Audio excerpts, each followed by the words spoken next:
ಶಿವಮೊಗ್ಗ ಹತ್ರ ಬೇತಮಂಗಲ ರೋಡು ಬೆಳಗ್ಗೆ 6:30ಕ್ಕೆ ಯಾರೋ ಒಂದು ಸೂಟ್ ಕೇಸ್ ಬಿದ್ದಿದ್ದು ಹೇಳ್ಬಿಟ್ಟು ಒಂದು ಫೋನ್ ಕಾಲ್ ಗೊತ್ತಾಗಿ SP ಫೋನ್ ಹೋಗಿದೆ. ನಮಗೂ ವಿಚಾರ ಗೊತ್ತಾಯಿತು. ನಾವು ಬಂದು ನೋಡಿದ್ವಿ ಒಂದು ಸೂಟ್ ಕೇಸಲ್ಲಿ ಬಿದ್ದಿದ್ದಲ್ಲಿ. ಆಮೇಲೆ ತಕ್ಷಣ ಎಲ್ಲ ಪೊಲೀಸವರು ಬಂದರು, ಎಲ್ಲ ಚೆಕ್ ಮಾಡಿದರು. ಅದರಲ್ಲಿ ಒಂಥರ ಬೀಪ್ ಅಂತ ಸೌಂಡ್ ಬರ್ತಾಯಿತ್ತು. ಬಾಂಬ್ ಬಿದ್ದೆ ಅಂತ ಹೇಳ್ಬಿಟ್ಟು ಎಲ್ಲರಿಗೂ ಡೌಟ್ ಬಂತು. ತಕ್ಷಣ ಕೋಲಾರ ಪೊಲೀಸರೆಲ್ಲ ಬಂದ್ಬಿಟ್ಟು ರೋಡೆಲ್ಲ ಬಂದ್ ಮಾಡಿ ಪಬ್ಲಿಕ್ ಟ್ರಾವೆಲ್ಸ್ ಎಲ್ಲ ಕೂತು ಬಂದ್ ಮಾಡಿದ್ರು. ಆಮೇಲೆ ಅವರು ಬಂದೆಲ್ಲ ಚೆಕ್ ಮಾಡಿದರು. ಆಮೇಲೆ SP ಸಾಹೇಬ್ರು ಬಂದು ಎಲ್ಲ ಚೆಕ್ ಮಾಡಿ ನೋಡ್ಕೊಂಡು ಹೋದರು.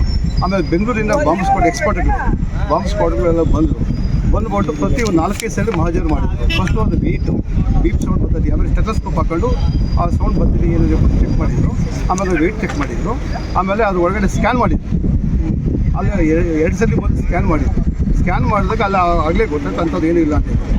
ಆಮೇಲೆ ಗೊತ್ತಾಗಿತ್ತು ಇದು ಸೆನ್ಸಾರು ಬ್ರೀಫ್ ಕೇಸ್ ಇದು ಅಂತ ಹೇಳ್ಬಿಟ್ಟು ವಿಚಾರ ಗೊತ್ತಾಗುತ್ತೆ. ಆಮೇಲೆ ಅದನ್ನು ಓಪನ್ ಮಾಡಬೇಕಾದ್ರೆ ಇದು ಲಘು ಸ್ಫೋಟ, ಪೊಲೀಸರು ಯಾವುದೋ ಲಘು ಸ್ಫೋಟ ಮಾಡಿ ಓಪನ್ ಮಾಡಿದಾಗ ಅದರಲ್ಲಿ ಏನೂ ಇರಲಿಲ್ಲ. ಅಂದರೆ ಅದರಲ್ಲಿ ಯಾವುದೇ ಬಾಂಬ್ ಇರಲಿಲ್ಲ. ಅಷ್ಟೊಂದು ಏನಾಗ್ತದೆ ಕೋಲಾರದಲ್ಲಿ ಬಾಂಬು ಇದೆ, ಇದಾಗ್ಬಿಟ್ಟಿದೆ, ಯಾರು ಬಿಸಾಕಿದ್ದಾರೆ ಅಂತ ಹೇಳ್ಬಿಟ್ಟು ಬಂದು ಸುಮಾರು ಬಾಂಬ್ ಡೋರ್ ಆಗಿದ್ದರೆ ಜನವಸತಿ ಪ್ರದೇಶ, ಮಾಲ್ಗಳು, ಮಾರ್ಕೆಟ್ ಇಂಥ ಕಡೆ ಬಿಡುತ್ತಾರೆ. ಇದು ರೋಡ್ ಸೈಡು.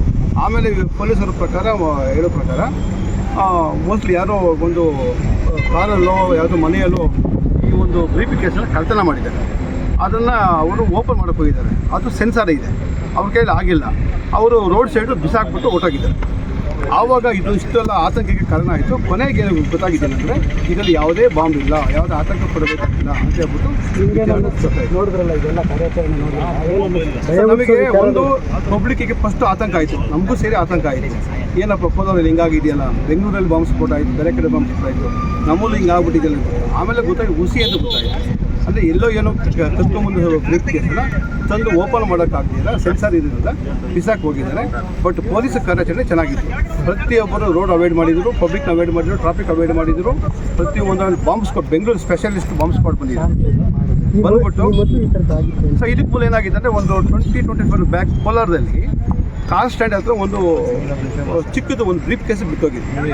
ಪಬ್ಲಿಕ್ ಎಲ್ಲ ಇದಾಗ್ಬಿಟ್ಟು ಆಮೇಲೆ ಪೊಲೀಸರು ಏನು ಮಾಡಿದರೆ ನಮ್ಮ ಕೋಲಾರ ಡಿಸ್ಟಿಕ್ ಬಾಂಬ್ ಸ್ಕ್ವಾಡ್ ಅವರೇ ಅದನ್ನ ಇಟ್ಕೊಂಡು ಗಾಂಧಿನಗರ ಗದ್ದೆಗಳಿಗೆ ಹೋಗ್ಬಿಟ್ಟು ಅಲ್ಲೆಲ್ಲ ಓಪನ್ ಮಾಡ್ತೀವಿ. ಅದು ಟೂಲ್ ಕಿಟ್ ಆಗಿತ್ತು. ಈಗ ಹಳೇದೇನಾದರೂ ಮತ್ತು ಇದಾಗ್ಬಿಡ್ತದೆ ಅಂದ್ಬಿಟ್ಟು ಇದಾಯಿತು. ಅದು ಹುಸಿ ಆಯಿತು, ಇದು ಹುಸಿಯಾಗಿದೆ. ಇಡೀ ಕೋಲಾರ ಡಿಸ್ಟಿಕ್, ಕೋಲಾರ ಜನತೆಗೆ ಶಾಂತಿಯುತವಾಗಿದೆ, ಏನು ಪ್ರಾಬ್ಲಮ್ ಇಲ್ಲ. ಕೋಲಾರ ಡಿಸ್ಟಿಕ್ ಪೊಲೀಸರು ಚೆನ್ನಾಗಿ ನೋಡಿ ಮೇಂಟೈನ್ ಮಾಡಿದ್ದು. ಬೆಂಗಳೂರು ಬಾಂಬ್ ಸ್ಕ್ವಾಡ್ ಬಂದು ಎಲ್ಲ ಇದು ಮಾಡಿದ್ದು ಸರ್, ಏನು ಪ್ರಾಬ್ಲಮ್ ಇಲ್ಲ ಸರ್. ಸೊ ಮುರುಳಿ ಕೋಲಾರ.